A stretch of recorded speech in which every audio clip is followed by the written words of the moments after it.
Je vais donc vous présenter les implications en odontostomatologie du syndrome des nerfs dans l'os.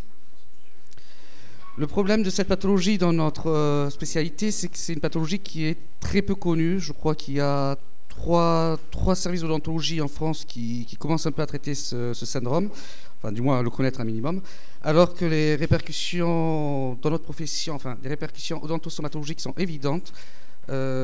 Effectivement, ça a été très bien dit ce matin par le professeur Josso par rapport au problème de proprioception, puisque les rapports avec les ATM et les dents, l'occlusion va influencer sur tout ce qui est proprioceptif. Je vais d'abord vous présenter les manifestations dentaires.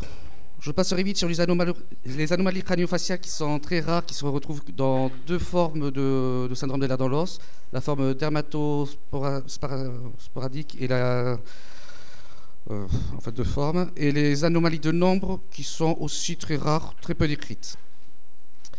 Ce que l'on retrouve beaucoup plus comme manifestation dentaire, ce sont les anomalies de forme, avec souvent des cuspides, des dents qui présentent des cuspides et des cuspides hautes et des sillons fractueux.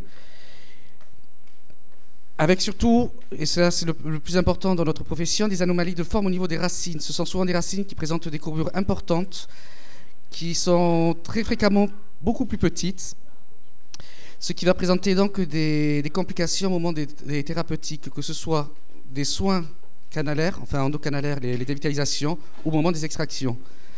La dent que vous voyez ici, la dent d'un de mes confrères à qui j'ai enlevé cette dent de sagesse, qui présente le CED.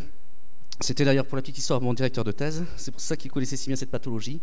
Et vous pouvez noter donc l'importante courbure au niveau de la racine. C'est évidemment ces anomalies de forme, il faudra en tenir compte au moment de nos traitements. On retrouve aussi beaucoup d'anomalies de structure, avec entre autres les calcifications intrapulpaires, qui vont donc présenter des difficultés au moment des traitements radiculaires. Ici, il s'agit d'une jeune patiente qui avait 9 ans, qui présente donc d'importantes calcifications intrapulpaires au niveau de ses incisives mandibulaires.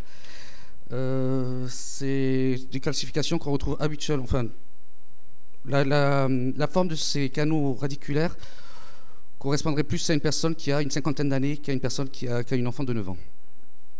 Ces patients présentent aussi souvent des hypoplasies améllaires, donc ils vont présenter des sensibilités au chaud, au froid. Ce sera une plainte fréquente de leur part, mais également une sensibilité importante à la carie. Je vais revenir donc sur les troubles de l'articulé dentaire. Effectivement, ce sont des patients qui présentent très fréquemment des malpositions dentaires, des troubles de l'occlusion.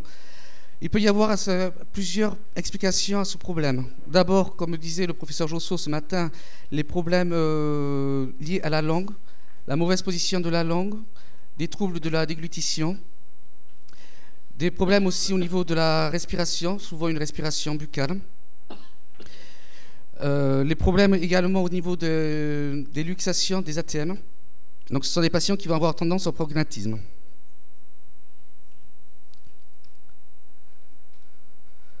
Au niveau de la muqueuse, ces patients présentent des muqueuses beaucoup plus fines, beaucoup plus fragiles, qui vont se blesser très, très facilement en mangeant ou même en se brossant les dents, même avec une brossade d'un poil souple. Souvent, ce sont des patients qui vont saigner d'eux-mêmes. Enfin,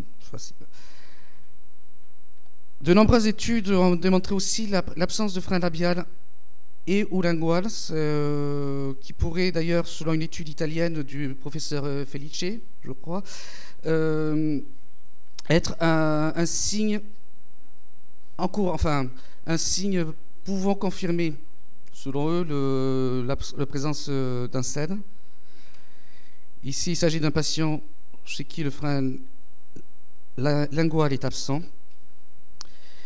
Et enfin, 50% de ces patients présentent le signe de Gorlin, c'est-à-dire qu'ils ont la capacité de toucher la pointe du nez avec le bout du nez avec la pointe de la langue.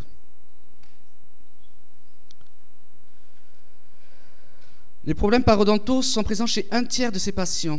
Ces problèmes parodontaux vont de la simple gingivite ou de la fragilité gingivale à la parodontite, qui peut souvent être précoce dans la forme parodontale. La forme parodontale est quand même relativement rare, mais importante, puisque dans le syndrome des lèvres dans l'os parodontal, les patients perdent souvent la totalité de leurs dents avant les 30 ans. Ici, c'est un cas de gingivite, donc avec l'inflammation gingivale. Et ici, on voit bien le déchaussement dentaire lié à la parodontite. Souvent, ces problèmes parodontaux ne sont pas liés à une mauvaise hygiène ou au tabagisme, mais vraiment aux problèmes liés au desmodonte. Donc le ligament qui unit la dent à l'os. Enfin, les troubles articulaires sont évidemment très fréquents, comme pour toutes les articulations, vont entraîner donc les problèmes de douleurs chroniques, céphalées, vont aussi entraîner des problèmes de proprioception, mais vont être aggravés par la perte prématurée des dents, par des caries qui ne sont pas traitées à temps ou des dents absentes non remplacées. La prise en charge dans notre spécialité serait d'abord une connaissance de la pathologie et des traitements suivis par le patient par l'ensemble de mes confrères. C'est pas évident. Il faudrait également gérer le stress. Mais bon, déjà, quand on est un patient totalement sain, entre guillemets, on n'aime pas aller chez le dentiste, on est déjà naturellement stressé. Mais surtout, le plus important, c'est de prendre soin des articulations temporomandibulaires. Donc pour ça, c'est faire des soins de relativement courte durée en trouvant une position de repos, en privilégiant une ouverture buccale modérée, non maximale, pour éviter d'accentuer les problèmes liés aux articulations. Comme toujours, par rapport aux difficultés anatomiques, on préfère intervenir le plus tôt possible. Cela permet donc d'éviter que que les problèmes carieux ne deviennent trop importants, et ça permet également de mettre en place une prophylaxie anticarieuse. Classiquement, je conseille à aux patients que je vois de venir tous les 6 mois. Ainsi, on peut faire une prophylaxie anticarieuse avec éventuellement des vernis ou la mise en place de soins conservateurs à base de vernis ou de détartrage régulier. Et il faut également réaliser des soins prothétiques, que ce soit couronne ou appareil amovible, qui soient le moins traumatisants possible pour la gencive, avec une occlusion bien réglée, de manière à ne pas déstabiliser la proprioception. Au niveau de la chirurgie, il existe pour les patients qui sont atteints d'un syndrome des lèvres dans l'os des difficultés liées à l'anesthésie. C'est une anesthésie qui est souvent peu efficace, très souvent douloureuse. Il faut donc réaliser une injection lente avec un produit contenant de l'adrénaline.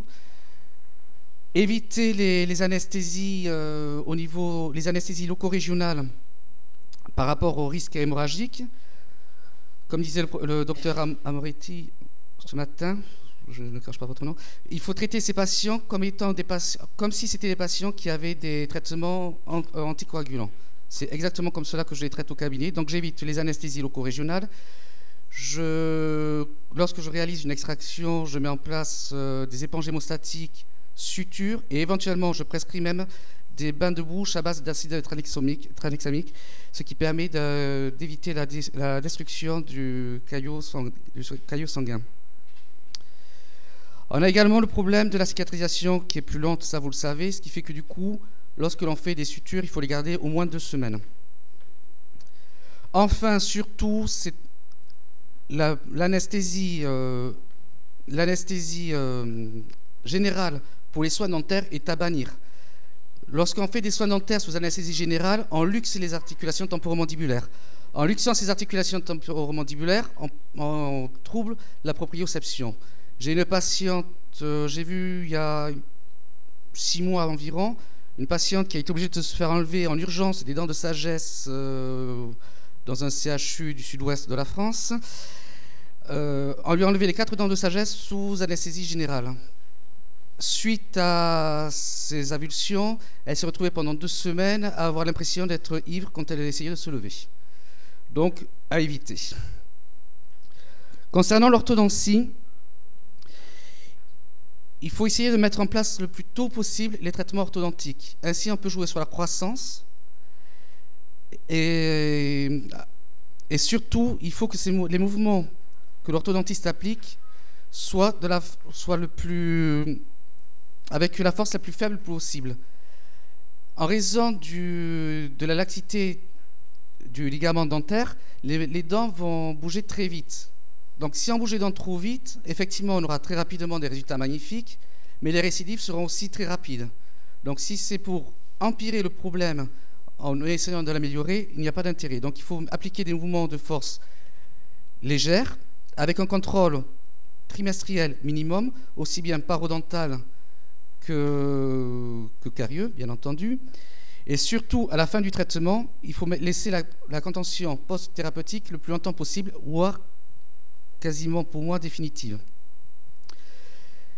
Ce qui est bien, c'est d'associer l'orthodontie avec l'orthophonie. Ainsi, on peut aussi rééduquer la langue, puisque souvent la langue ne trouve pas sa place, donc va accentuer les problèmes de malposition dentaire. Ce dont je n'ai pas parlé, c'est également par rapport à la prise en charge des problèmes articulaires. Ce que je conseille pour les problèmes articulaires très fréquemment à mes patients, c'est la mise en place dans un premier temps de gouttières de repos et ensuite de faire des cales de repos. Une fois que les patients sont bien habitués à leur gouttière de repos, qu'ils ont trouvé une occlusion de repos qui leur convienne, avec laquelle ils ne présentent plus de douleur, on peut faire des cales soit en composite, soit à l'aide de couronnes, ce qui permet ainsi de stabiliser les effets bénéfiques liés à la gouttière. On peut associer évidemment cette thérapeutique avec une rééducation maxillofaciale. En conclusion, le syndrome des nerfs dans l'os est une maladie qui est très peu connue par ma spécialité, par les spécialistes en odontostomatologie. Et surtout, contrairement aux autres pathologies du collagène, telles que l'ostéogenèse imparfaite ou le syndrome de Marfan, on n'a aucun protocole de prise en charge ou d'évaluation diagnostique pour ces patients. À ce jour, j'espère que d'ici quelques mois ou quelques années, on va arriver à faire un protocole dans ce cadre-là. Je vous remercie de votre écoute.